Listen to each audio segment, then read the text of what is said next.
Ignition sequence start. 6, 5, 4, 3, 2, 1, 0. Liftoff. We have a liftoff.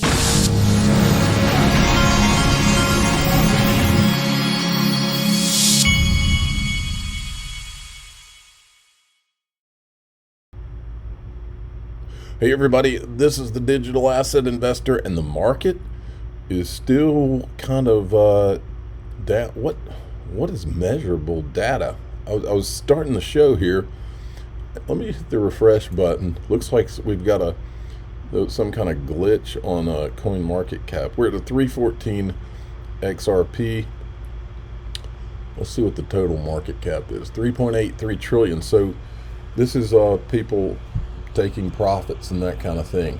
Let's keep our eye on the ball. This is from Michael Branch.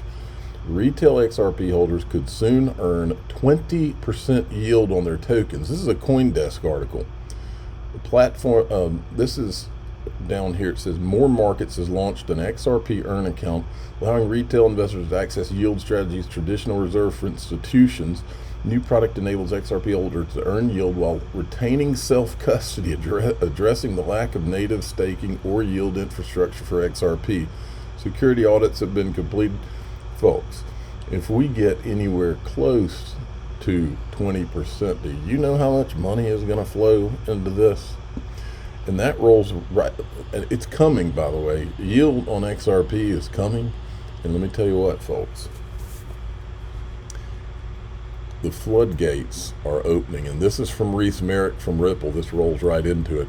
In case you missed it, it's big news. XRPL wormholes integrating with XRPL mainnet, XRPL EVM sidechain. This unlocks seamless cross-chain messaging, asset transfers, multi-chain token issuances, fueling new possibilities for DeFi, institutional finance, real-world assets.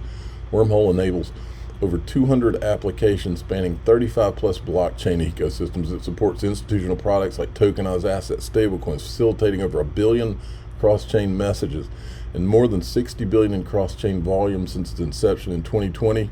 Major institutions such as BlackRock and Securitize and Apollo use Wormhole services.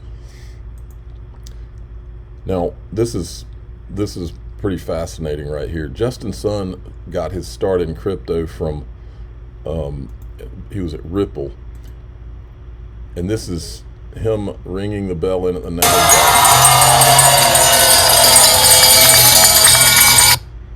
You're about to see the tidal wave, not just of crypto prices and all going up, but the tidal wave of crypto IPOs.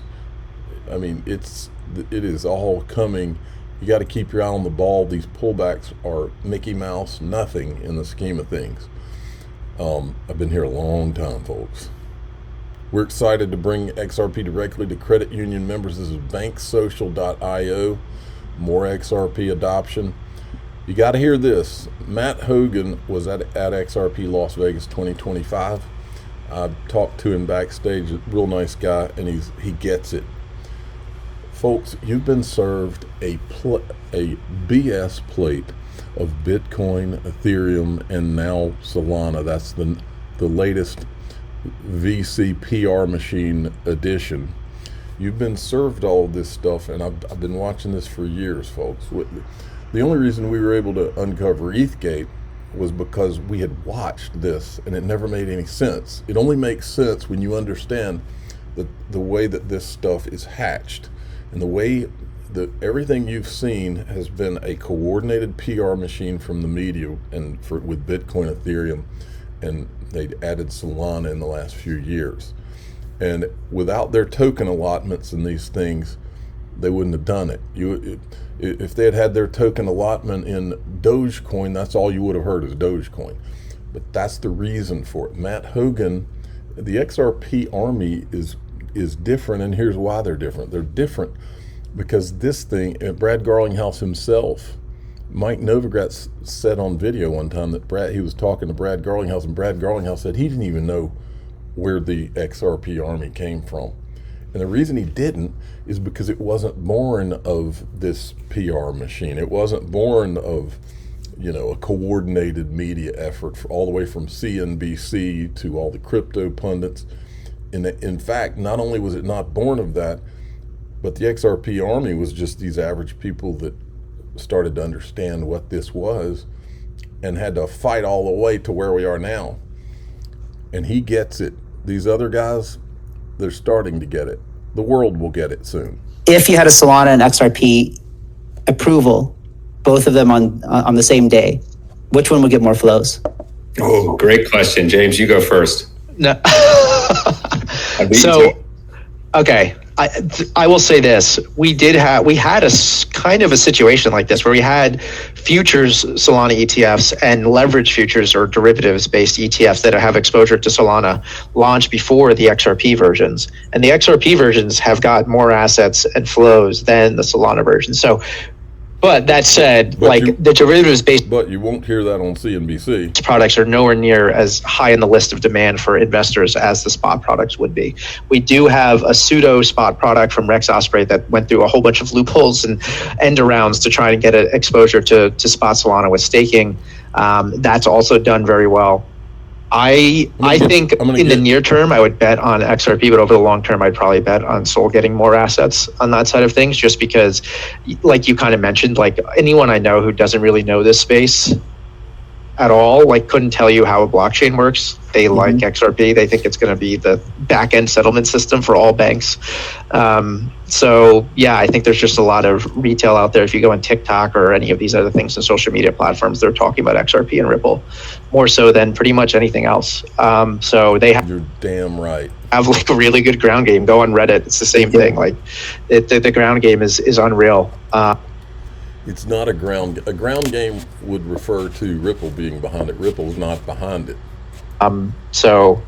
This thing was Grassroots, came up, just a bunch of people that saw promise. I guess I would say that, but I don't know.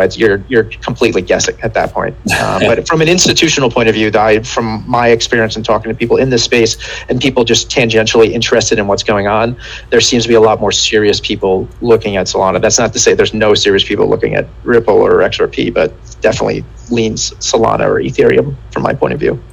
Do you think it's a coincidence that a YouTuber, Brad Combs, had to create XRP Las Vegas? Do you think have you ever seen any conference that was born of social media people completely? I mean, really, XRP Las Vegas is two YouTubers that promoted it, me and Brad Combs. That's it. All these other conferences are PR machine coordinated. Yeah, I actually agree. I think XRP would do better out of the gate. I think the average opinion of Solana is better than it is for XRP across crypto investors. But that's not who buys the ETF on day one. Exactly. It's passion, right? And so I went to an XRP conference in Vegas on a Saturday. There were 1,200 people in the room. Every seat was taken. That's crazy. Try to get that in a TradFi. No, what's crazy is that two YouTubers put everybody in the room. That's what's crazy. That's the story that hadn't really been told. Conference. No one's going on a Saturday. There is an army of people who are really passionate about XRP, and I think it would do exceptionally well out of the gate. It doesn't matter, again, that 90% of people hate it. What matters is 10% of people love it. That's what drives the flows on those initial days. And I think it would do well. If Solana is ripping, I think Solana is facing somewhat of a narrative transition that it's going through. And so depending on when it launched and where it is in that transition. Yeah, and the VCs are crafting the narrative because they own boatloads of it before issuance probably. So, but this is the kind of stuff you've been served up, and make no mistake, Mike Novogratz is one of the VCs, or he's a, whatever you want to call him. He's one of those investors that gets the allotments. We're in price discovery. I'm not saying necessarily about any certain token, but you can put it all together. A lot of these things, and so does 130, 150. 150 seems to me a decent target just when I kind of draw funny lines on my. That's him. I mean, he's been a Bitcoin Ethereum for a long time. Here's the Ethereum. What do you make of some of the other coins? So Ether, we just had somebody on this week putting together the equivalent of an Ether micro strategy of sorts in terms of a leveraged bet that other people are going to be able to buy into. Also, everything's getting tokenized. We've talked about stable coins. Right now, if you could buy Ether or Bitcoin, which do you buy? You know, I own both. Listen, Ether's caught up a lot. It feels like if ETH takes out 4,000, it goes into price discovery. And so we feel kind of destined to at least knock on the 4,000 ceiling a few times. The narrative of Ether is really powerful, and the market was really short. And now we have not just, one, we have two major ETH treasury companies and another. When's the last time you saw Andrew Ross Sorkin and Mike Novogratz get on and talk about the companies that are doing XRP treasuries? They won't, because they didn't get their allotments. Okay, John Deaton has now got, in 14 hours, he's got 4,902 linked to customers, investors who have expressed desire for him to see this through, so they've signed up for his class action lawsuit. I'm going to be going and looking into that myself here in the next week. B of A introducing stablecoins, RLUSD connection thread. Bank of America has documented history with Ripple dating back to 2019 patents mentioning Ripple, distributed ledger, interbank settlement. Could RLUSD be the stablecoin by Ripple that banks choose? RLUSD launched under the NYDFS, a premier regulatory standard worldwide. BNY Mellon's doing the custody. We've been covering this for years. Already integrated into Ripple payments, 70 billion annual volume, multi-chain deployment, XRP Ledger Ethereum. Game changer. If major U.S. banks align on shared stablecoin infrastructure, RLUSD proven technology and regulatory compliance make it prime candidate. Market cap already surpasses 500 million. That will be growing, folks. XRP getting comfortable around its all-time high, and you're panicking. This guy makes a good point. He says, once we stabilize, we break past $4 and beyond. Then this, ready for more. The bears are out in full force. XRP on the verge of flipping its previous local time support. If successful, this move before 450 and higher. No question about it. For me, we're going to 450. Tokenizing gold. That's where we're going. I think the gold solving the transportability problem of gold industry would be well served by leaning into tokenization, because I think that would then elevate the utility function of gold and facilitate using gold in transactions. I think it's going to be harder for gold to be used for transactions in a very meaningful way until you go through that tokenization phase. And if you really want to think about it, what was the dollar back under the gold standard? The dollar was kind of a token for gold. It just wasn't a digital token, right? Yeah, so it's not even that new of a thing. Yeah. The new part is the digital component of it. But that's a good thing. There's lots of efficiencies that come with that. I totally get the privacy issue, by the way. But again, if you don't have identity verification, tokenization is DOA. Okay, now we are in the midst of watching Trump humiliate the Federal Reserve Chairman and apply pressure publicly. This video was going around yesterday, and this is what I'm going to talk about in the group. What we've been watching for the last decade. This is Federal Reserve 2.0, and it is crypto. And in my opinion, XRP is at the center of it all. I've always believed that what Ripple was working on is Federal Reserve 2.0. It's not just XRP, but I've always thought XRP and XLM were at the very core of everything. The stage is being set for digital Jekyll Island, and maybe the last 10 years has been digital Jekyll Island. That's kind of what I thought. But in the group, we're going to talk about that. I'm not going to play this whole clip, but basically Trump is humiliating the Federal Reserve Chairman about this new Federal Reserve building he's building while he won't lower interest rates, and your average American can't even buy a home because of interest rates and all of this. I believe this guy's going to either go or lower interest rates sooner rather than later. But what I want to talk about in the group is digital Jekyll Island.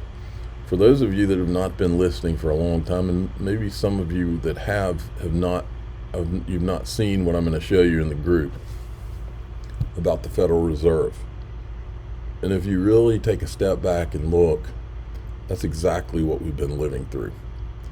And I'm gonna, I think this will complete the picture in your mind of what Federal Reserve 2.0 really means. And what it really means is that this time, us little guys got a seat at the table. That's what this really is. So go to daixrp.com if you'd like to join the Patreon. If you'd rather join through YouTube, click the join button right below this video, or you can click subscribe on X. I'm the digital asset investor. I'm not an investment advisor. This is for entertainment purposes only. Please subscribe, hit the like button, tell your friends and family. Here we go.